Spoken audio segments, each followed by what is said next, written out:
नमस्कार साथियों, मैं जुवन कुमार वर्मा आपका इस यूट्यूब चैनल पर बहुत बहुत स्वागत और अभिनंदन करता हूं। और आपको बता दें कि पिछले वीडियो में हमने रदरफोर्ड के परमाणु मॉडल को यहां पर समझा था। इस वीडियो में हम देखेंगे क्वांटम संख्या, यानी जो हमारा एटम होता है, परमाणु होता है, उसमें जो इलेक्ट्रॉन, प्रोटॉन, न्यूट्रॉन होता है, यानी इलेक्ट्रॉन की स्थिति, यानी नाभिक से वो कौन से दूरी पर है या कौन सी कक्षा में उपस्थित है या फिर कौन से कोष में प्रेजेंट है। तो जो इलेक्ट्रॉन होता है, इलेक्ट्रॉन की स्थिति और उसकी नाभिक से दूरी को ज्ञात करने के लिए जिन क्वांटम संख्याओं का उपयोग किया जाता है उन्हें ही क्वांटम संख्या कहा जाता है। तो यहाँ पर हम देखेंगे क्वांटम संख्या होती क्या है, क्वांटम संख्याओं के प्रकार कितने होते हैं और इन क्वांटम संख्याओं को किस प्रकार से निकाला जाता है। तो क्वांटम संख्या यहाँ पर 4 प्रकार की होती है। मुख्य क्वांटम संख्या, द्विगांशी क्वांटम संख्या, चक्रण क्वांटम संख्या और एक हमारी होती है, वो होती है हमारी चक्रण क्वांटम संख्या। सभी क्वांटम संख्याओं को हम यहाँ पर स्टेप बाय इस वीडियो के माध्यम से समझेंगे। चलिए यहाँ पर हम सबसे पहले उसकी डेफिनेशन लिख लेते हैं कि क्वांटम संख्या होती क्या है। यानी हमें देखना है क्वांटम संख्या, यानी क्वांटम संख्या क्या है और कितने प्रकार की होती है।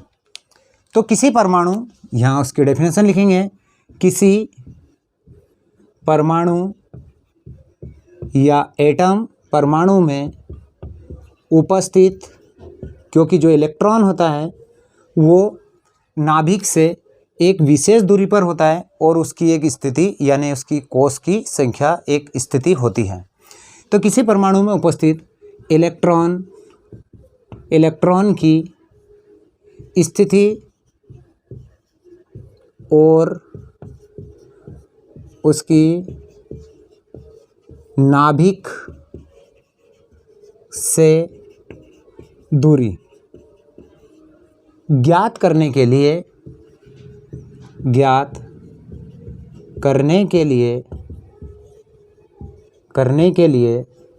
जिन संख्याओं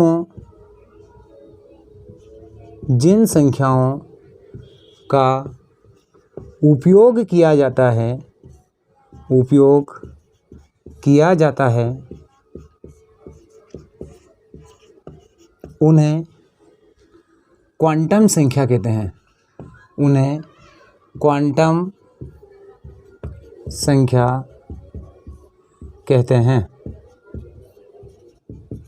हम देखेंगे पहले एटम के बारे में कि वास्तविक में ये जो हमारा एटम होता है, ये एटम होता क्या है और इसमें किस प्रकार से इलेक्ट्रॉन वहाँ पर प्रेजेंट होता है। उसकी सही स्थिति और नाभिक से उसकी दूरी ज्ञात करने के लिए जिन संख्याओं का उपयोग किया जाता है उन्हें ही कहा जाता है क्वांटम संख्या। यहाँ पर देखते हैं हम कि हमारे बीच सेंटर में जो होता है वो होता है हमारा नाभिक, यानी न्यूक्लियस। इस पर पॉजिटिव चार्ज होता है, यानी इसके अंदर पॉजिटिव चार्ज प्रेजेंट होता है। इसी के बाद अगर हम देखें तो इसके आसपास यानी इस प्रकार से यहाँ पर इसकी कक्षाएं प्रेजेंट होती हैं। ये पहली कक्षा, दूसरी, और ये होती है हमारी तीसरी, और ये कक्षा हमारी होती है चौथी कक्षा प्रेजेंट होती है। इस प्रकार से ये बना लेंगे। यदि मैं इनको इस प्रकार से हटा देता हूँ तो भी हम समझ जाएंगे कि ये हमारी कक्षा है। तो इस प्रकार से देखेंगे नाभिक से ये क्या है, हमारे कक्ष या कोषों की संख्या है। ये पहली कक्षा है, दूसरी, तीसरी और ये चौथी है। इन्हीं कक्षाओं के अंदर इलेक्ट्रॉन्स क्या होते हैं, मूव करते हैं या इसके चक्कर लगाते हैं। वो चक्कर लगाते हैं इस नाभिक के। तो यहाँ पर हम जो इलेक्ट्रॉन है उसकी स्थिति और नाभिक से उसकी दूरी ज्ञात करने के लिए जिन क्वांटम संख्याओं का उपयोग करेंगे उन्हें ही क्वांटम संख्या कहेंगे। अब इसमें जो प्रत्येक जो क्वांटम संख्या होती है वो हमें इलेक्ट्रॉन के बारे में या उसकी स्थिति के बारे में अलग अलग जानकारी प्रदान करता है। सबसे पहले हम देखेंगे तो हमारा जो पहली वाली क्वांटम संख्या है वो है हमारी मुख्य क्वांटम संख्या। मुख्य क्वांटम संख्या जिसे किससे शो किया जाता है, तो इसको स्मॉल n के द्वारा यहाँ पर प्रदर्शित किया जाता है या शो किया जाता है। जो मुख्य क्वांटम संख्या होती है ये हमें क्या बताती है, तो ये नाभिक एंड जो हमारा कोश होता है उस कोश से नाभिक, ये जो हमारे नाभिक है, नाभिक से कोशों की दूरी या यहाँ बताता है कोशों की संख्या बताता है। एंड जो हमारी कक्षा होती है उनकी संख्या बताता है। किस प्रकार से बताता है, यानी ये जो हमारा नाभिक है न्यूक्लियस, यहाँ से ये जो हमारी कोश है ये वाला है, ये पहला और ये दूसरा, तीसरा और चौथा, इनके बारे में हमें यहाँ पर जानकारी प्रदान करता है। तो इसका मान जो होगा वो इस प्रकार से होगा, n = 1 पहली कक्षा, n = 2, n = 3 होगा और n = 4 होगा। इन्हें कौन से अक्षर के द्वारा शो किया जाता है, तो इन्हें शो किया जाता है K, L, M और N के द्वारा प्रदर्शित किया जाता है। तो एक जो n का मान होगा, यानी ये हमें बताता है नाभिक से जो कक्ष हैं उनकी संख्या, कि पहली कक्षा है, दूसरी कक्षा है, तीसरी कक्षा है या चौथी कक्षा है। इस प्रकार से कक्षाओं की संख्या बताता है, या कोशों की संख्या, जिन्हें सेल भी कहा जाता है। तो ये, और इनको शो किया जाता है, यदि n का मान 1 होता है तो इसे K, L, M, N, यानी इस प्रकार से ये क्रम बढ़ता रहता है। तो इसका मान यहाँ पर यदि n = 1, 2, 3, 4 और ये 5 अगर इस प्रकार से होता है तो पहली कक्षा, दूसरी कक्षा और तीसरी कक्षा यहाँ पर होगी। इसको जो शो किया जाएगा K, L, M, N, O और इसी प्रकार से ये क्रम चलता रहेगा। तो जो मुख्य क्वांटम संख्या होती है वो हमें यहाँ बस समझाती है कि जो नाभिक है, नाभिक से जो कोश हैं उनकी संख्याओं को यहाँ पर प्रदर्शित किया जाता है मुख्य क्वांटम संख्या के द्वारा, और इसे n के द्वारा प्रदर्शित किया जाता है। सेकंड वाला जो रहेगा हमारा, वो रहेगा हमारा द्विगांशी क्वांटम संख्या, द्विगांशी क्वांटम संख्या, और इसको जो शो किया जाएगा वो स्मॉल l के द्वारा प्रदर्शित किया जाता है। अब ये जो स्मॉल l है, यानी द्विगांशी क्वांटम संख्या, l के द्वारा इसको शो या प्रदर्शित किया जाएगा, और ये हमें बताएगा उपकोश, यानी कोश के अंदर क्या होते हैं हमारे, इसने बताया था हमें कोश, और ये बताएगा हमें उपकोश, यानी सबसेल बताएगा। सबसेल, इन्हें जो इसके बीच में यहाँ पर रिक्त स्थान होता है, यानी पहली कक्षा में जो सबसेल होगा, इन्हें कक्षक होगा, वो होगा हमारा उपकोश होगा S, इसके बाद दूसरी में होगा ASP, तीसरी में होगा ASPD और इसी के बाद ASPD और F। इसमें 4 उपकोश होंगे, इसमें 3 होंगे, इसमें 4, यहाँ पर देखेंगे इसमें 1 होगा, इसमें 2 होगा, इसमें 3 और इसमें 4 प्रेजेंट होंगे। इसका जो मान डिपेंड करता है वो स्टार्ट होता है 0 से, एंड 0 से इसका मान स्टार्ट हो जाता है। यदि यहाँ पर इस प्रकार से हो जाएगा, L = होगा 0, 1, 2, 3, तो जो हमारे उपकोश रहेंगे, यानी उपकोश सबसेल रहेंगे, वो रहेगा हमारा S, P, D और F। यदि L का मान 0 रहता है तो उसमें जो उपकोश रहेगा, सबसेल रहेगा, वो S रहेगा। तो कोश बताए, कोश के अंदर उपकोश बताए, यानी सेल और सबसेलों के बारे में यहाँ पर बताया।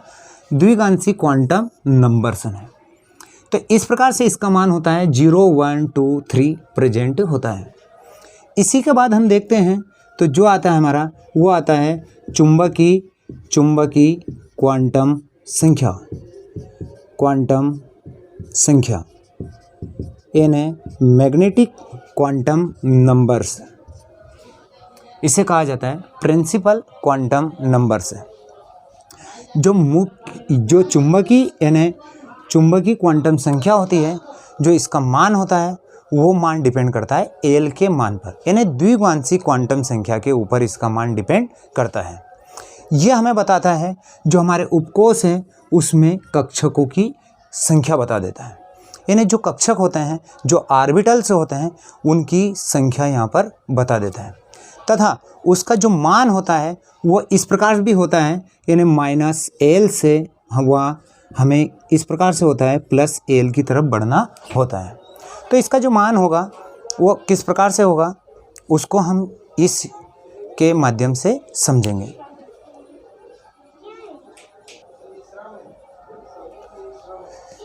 जैसा कि आपको बताया मैंने कि जो m का मान है वो किस पर डिपेंड करता है, l के मान पर डिपेंड करता है। यहाँ पर एक फार्मूला होता है हमारे पास में, वो होता है m इक्वल टू होता है 2l + 1। यानी हम यहाँ पर l की जो वैल्यू रहेगी उसको यहाँ पर पुट करेंगे और इस प्रकार से करेंगे, वो मैं आपको बता दूँ। यहाँ पर जो हमारा l है उसका मान होगा हमारा s के लिए 0 होगा। तो इसी प्रकार से होगा, यहाँ पर देखेंगे यदि l इक्वल टू मुझे रखना है 0 तो m इक्वल टू क्या आएगा 2l + 1, यानी यहाँ पर हो जाएगा 2 × 0 + 1, यानी इसका मान आएगा हमें 1 आएगा। यानी यहाँ पर हमें ऑर्बिटल बनाना है एक, इस प्रकार से एक ऑर्बिटल बनाना है और जो इसका मान होगा वो 0 से होगा। यानी हमें 0 से एक तो माइनस इधर चलना है l की तरफ और प्लस l की तरफ चलना है, तो 0 से ही हमें क्या करना है, प्रारंभ करना है। यानी s के लिए m का मान जो रहेगा वो 0 रहेगा। इसी प्रकार से हम देखें l का जो मान होगा, यदि 1 रखते हैं तो हम रखेंगे m इक्वल टू 2 × 1 + 1, यानी ये हो जाएगा हमारा, तो वो हो जाएगा हमारा 2 × 1 + 1 इक्वल टू हो जाएगा 3। यानी हमें जो ऑर्बिटल बनाना है वो ऑर्बिटल हो जाएंगे हमारे 3। इस प्रकार से इसका जो इस p ऑर्बिटल है ये हमारा p है और ये जो ऑर्बिटल था वो हमारा s था। तो जो p ऑर्बिटल रहेगा उस p ऑर्बिटल का जो मान प्राप्त होगा वो यहाँ से स्टार्ट होगा 0 और इधर जाएंगे तो वो हमें करना है +1 और इधर जाएंगे तो -1। इसी प्रकार से हम देखेंगे l इक्वल टू रखेंगे 2 तो m इक्वल टू हो जाएगा 2 × 2 + 1, तो 2 × 2 + 1, यानी हमारा जो मान होगा वो हो जाएगा 5। यानी हमें जो कक्षक बनाने हैं तो उन कक्षकों को हमें बनाना है 2, 3, 4 और ये 5। इस प्रकार से हमें कक्षक बनाना है। तो जो ये ऑर्बिटल रहेगा हमारा वो रहेगा हमारा d ऑर्बिटल, क्योंकि l का जो मान रखा है हमने 2 रखा है, d के लिए 2 है, l का मान 2 रखा है और जो इसका मान होगा वह हमें यहाँ 0 से स्टार्ट करना है। तो इसका +1 होगा, इसका +2 होगा, इसका -1 और इसका -2 होगा। इसी प्रकार से हम l का मान रख देंगे 3, तो m इक्वल टू हो जाएगा 2 × 3 × 1 और ये हो जाएगा 2 × 3 + 1 इक्वल टू हो जाएगा हमारा 7। तो देखिए मैं इसको नीचे बना देता हूँ क्योंकि ये d ऑर्बिटल है और जो l का मान रखा है हमने तो वो रखा है हमने f के लिए यहाँ पर रखा हुआ है। तो देखिए किस प्रकार से करेंगे हम, ये d था हमारा d ऑर्बिटल और इसके मान हमें ये प्राप्त हुए थे। अब मैं यहाँ पर जो ऑर्बिटल बनाऊँगा वो ऑर्बिटल रहेगा हमारा f ऑर्बिटल, 1, 2, 3 और ये 4, 5, 6 और ये 7, सातों को इस प्रकार से मैं यहाँ पर बना दूंगा और जो इसका मान होगा 0, इधर चलना हमें +1 +2, इधर चलना हमें +3 -1 -2 और ये चलेगा हमारा -3।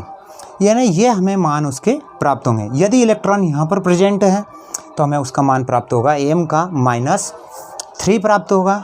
यदि वो इलेक्ट्रॉन यहाँ पर है तो यहाँ पर m का मान हमें 0 प्राप्त होगा।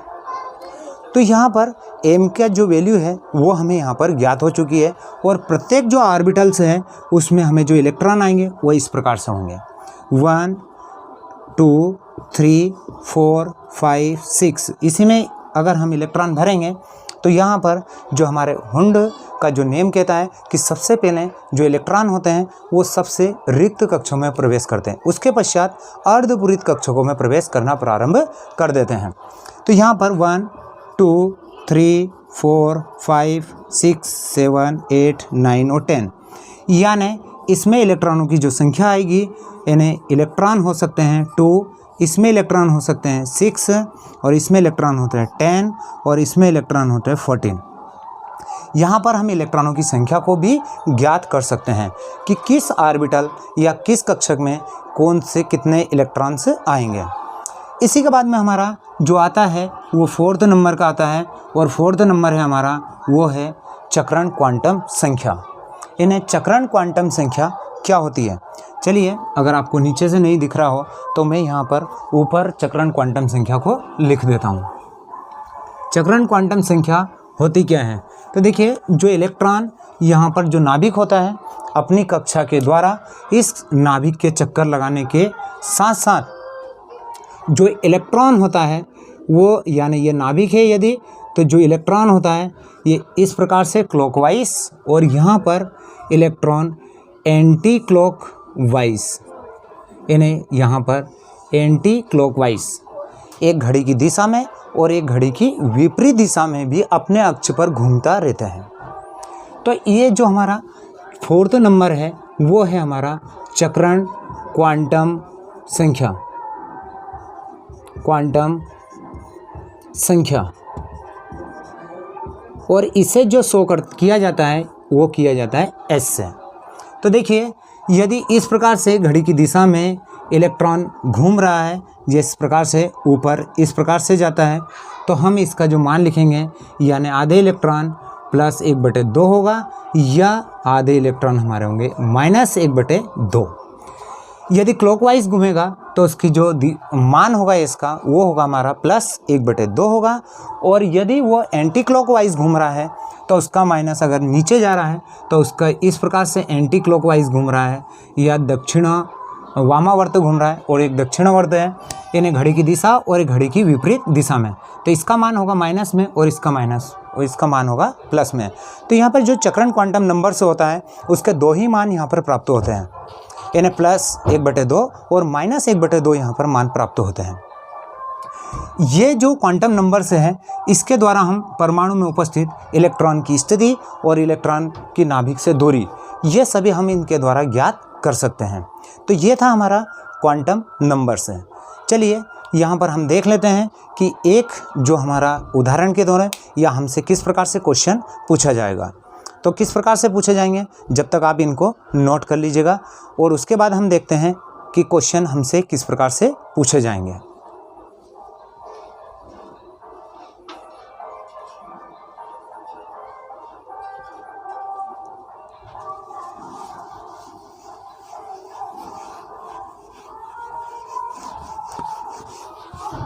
यहाँ पर हम एक क्वेश्चन को कंप्लीट करेंगे कि हमसे किस प्रकार से क्वांटम संख्या या क्वांटम नंबर्स को पूछा जाता है।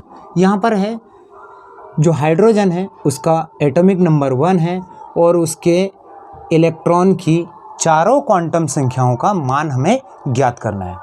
यानी जो पहली कक्षा है, पहली कक्षा में s ऑर्बिटल है और उसके अंदर एक इलेक्ट्रॉन यहाँ पर प्रेजेंट है, तो इसकी चारों क्वांटम जो नंबर्स हैं, क्वांटम संख्या हमें ज्ञात करना है। अगर हम देखें तो ये जो शो करेगा 1, ये करेगा हमारा n को, इसी के बाद अगर हमारा जो s रहेगा ये शो करेगा l को। अब हमें मान चाहिए यहाँ पर m का मान चाहिए मुख्य क्वांटम नंबर्स का, इसी के बाद हमें चाहिए s का। तो हम इसी को इस प्रकार भी कर सकते हैं। यहाँ पर देखेंगे l का मान निकालने के लिए हमें यहाँ पर m = क्या कर देंगे, तो m = कर देंगे 2l + 1। तो इसका जो मान आएगा, क्योंकि जो l है इसका मान यहाँ पर s की जो वैल्यू रहेगी वो रहेगी 0, l की वैल्यू 0 रहेगी। इसी मान को मैं यहाँ पर करूँगा तो 2 × 0 + 1, यानी यहाँ पर हो जाएगा 1।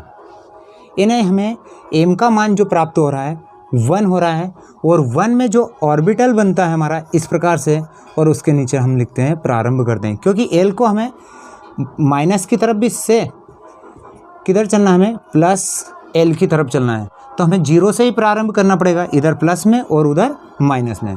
यानी m का मान जो हमें प्राप्त होगा m = 0। और ये जो इलेक्ट्रॉन प्रेजेंट है ये इस प्रकार से है। यदि एक ही इलेक्ट्रॉन है तो उसको हम इस डायरेक्शन से शो करेंगे, तो ये ऊपर जा रहा है तो इसका जो मान होगा वो s के लिए प्राप्त होगा हमें +1/2। यानी हमें जो हाइड्रोजन है, हाइड्रोजन के एक इलेक्ट्रॉन प्रेजेंट है, उसकी चारों क्वांटम संख्याओं को हम ज्ञात कर सकते हैं। तो हमने n इक्वल टू निकाला है, n का मान होगा 1।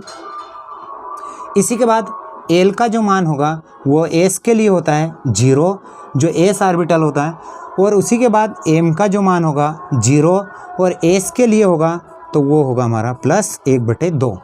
यानी हम इस प्रकार से चारों क्वांटम संख्या किसी भी इलेक्ट्रॉन की निकाल सकते हैं।